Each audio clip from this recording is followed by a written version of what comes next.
So previously on the Rocket Drew show, you were explaining to us what OpenClaw was. And look, you told it what it was, but the thing is, it changes every 2 days. The definition expands. What is OpenClaw today? That's right. That's right. And it's subtle. It's definitely subtle because there have Right. been agents before, right? We've been hearing about agents for a year, but usually we hear about them in the context of an agent to fix your Excel sheet in Microsoft or a coding agent like Claude Code or OpenAI's Codex that mostly writes software.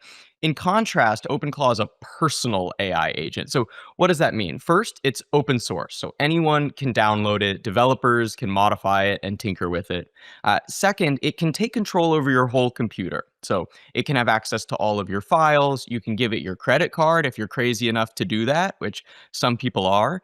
And it can orchestrate multiple agents. So it can pull on models from different providers, open source models. You can pull in OpenAI's models, Anthropic's models, and you can have them all work together to accomplish tasks on the internet and across your whole computer. So it's a personal AI agent.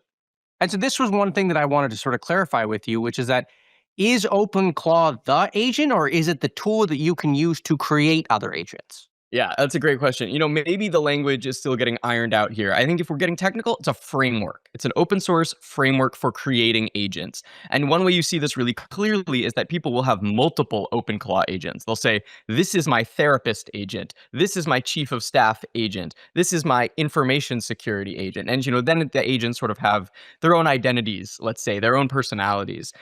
But also people will refer to it as my OpenClaw agent went and did this. So people are still playing it a little fast and loose with the language. Got it. Okay. Okay. So it's the general foundation, the general framework. It's open source. People can use it. They can customize it. They can do what they want with it. Inevitably. So it's been less than 2 weeks now since this framework was released, and everyone's talking about it. You spent most of the last week talking to people who are using it, people who are competing against it. What are the discussions that you had with folks, and what are the reactions to it? Yeah, well, you called it an inflection point. I think that's exactly right. I think people don't know, is this the personal agent that's going to end up in everyone's pocket, or is it going to be someone else? But either way, it's a very strong proof of concept. It has sort of lit the way for people. It's shown people what's possible in the realm of AI agents. So I've talked to some startups that considered themselves in the agent business, and even OpenClaw has been a wake up call for them. It helps them have something concrete to point to and say, oh, this is what we've been trying to do all along. They can point their investors to it. They can point customers to it, and they say, we're OpenClaw, but for X, but for a certain kind of user. We're OpenClaw with more security. We're OpenClaw, but we're trying to get into these businesses. So I think it really is just sort of a clarifying moment for the industry about what personal AI agents can be.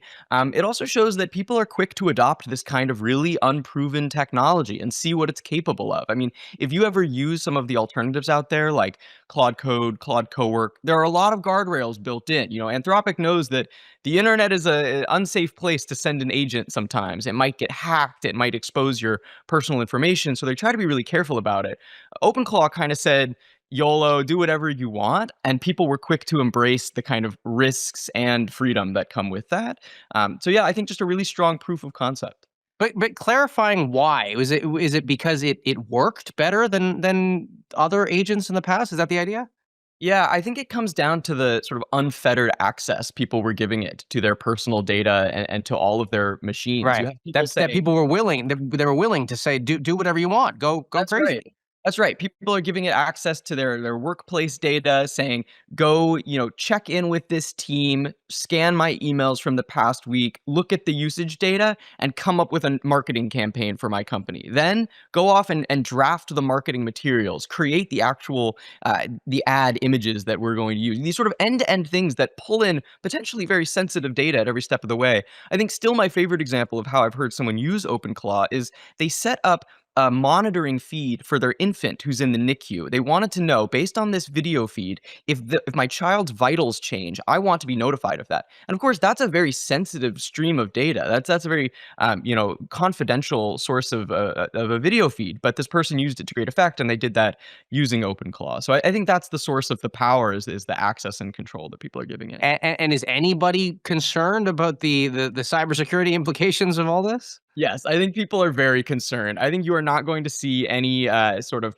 chief information security officer at a large company in their right mind roll this out to their employees. Now, I think a lot of them are experimenting with it on their free time, and a lot of them are even encouraging some engineers to experiment with it on their free time. But it's not at that point yet where we have, enterprise level security. And so the people who are using it most effectively are being very careful. They're taking a lot of precautions along the way. They're Hmm. setting it up in a virtual machine. They're giving it very strict permissions and then only gradually loosening those permissions as they trust it more. They're not giving it access to their full bank account. Maybe at best they'll give it one of these, Visa gift cards with $20 on it. So that's the most money that it could lose for them.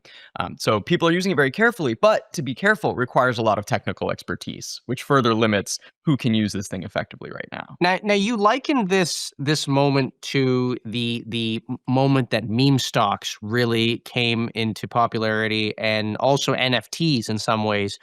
Why did this remind you of that? Yeah. Well, Akash, I have to say, I've heard this. I've heard OpenClaw compared to any technology you can imagine. I've heard it Yeah. compared Okay. to the True. internet. I've heard people say it's like the first time you got on a Waymo. I've heard people say it's like the first time you picked up an iPhone. I've heard it called a Right. civilization level step change. Okay, so I've heard everything, but for me, it really reminded me of the meme coin and NFT craze. One, because there's a direct crypto angle. There's like people are pushing how can crypto be involved? How can these agents use crypto for their transactions on the web? But two, just the level of enthusiasm around it. It almost like defies logic. Everyone has to be using it. Everyone is talking about it. Just the way it has sort of become this overnight sensation, and people almost have to experiment with it because the craze has gotten so large. Okay, now speaking of the craze, there was a part in your story where you said you actually participated in some ways in the craze, and you wrote in the story, I even listed myself on rentahuman.ai, a marketplace where agents can rent my body for meat space tasks. What, what does that mean, Rock? That's their language, not mine. Yeah, Well, but renting. you did it. You That's wrote the. true. I mean, you. But meat space tasks is something I pulled from them.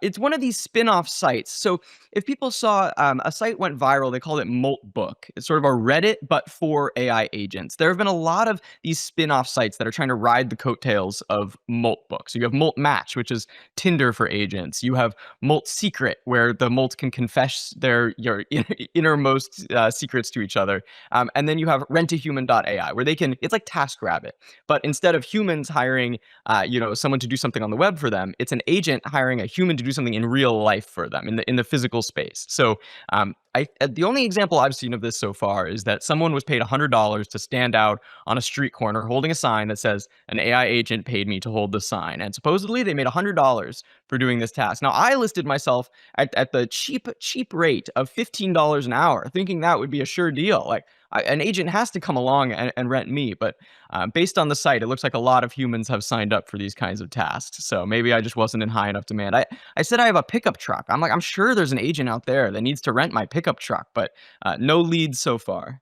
And just to clarify here, though, I mean, again, these are people that have created agents and saying, I'm basically trying to trace through where are the people in this equation. There's obviously people at the end of the equation, which is the people are the asset here in this case. But the agent was created by a person in the first place, and the person would have said something like, "What? Like I want to build this automated task rabbit." Is that the Yeah, idea? yeah, that's a great question. I mean, in any given case, it's very hard to say. I mean, we know in general there is a human in the loop somewhere up the chain, but in any given case where an agent does something online, it's very opaque. How involved was a human in this decision?